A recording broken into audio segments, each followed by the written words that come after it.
Hello, hari ni kita buat rumusan je. Taklah sama-sama, simple je. Hari ni aku akan buat benda sikit. Rumusan sikit je. Tak perlu banyak mana pun. Aku sampai mana? Mudah kan? Sikit kan ni, tak banyak mana pun. Ambil mudah. Lepas tu diet. Kumpul dulu lah. Lagi aku siap pegang, hampa baca lagi. Okey, aku dah siap satu pegang. Ya, bolehlah tahun ni. Saatnya kita masuk ke peregan 2.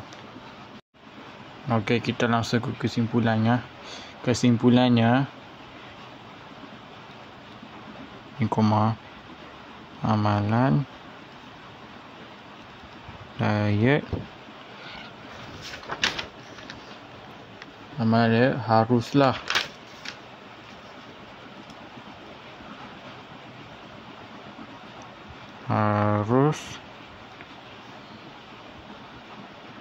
diamalkan secara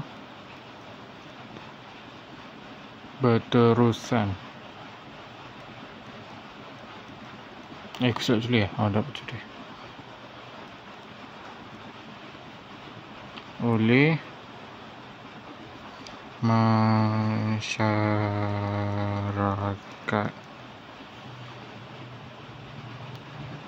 agar dapat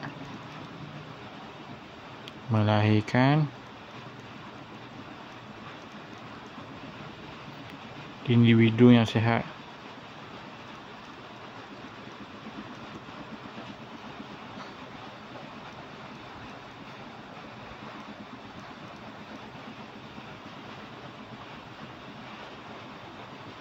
Cergas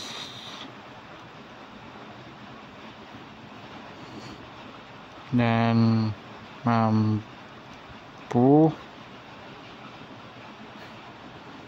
memajukan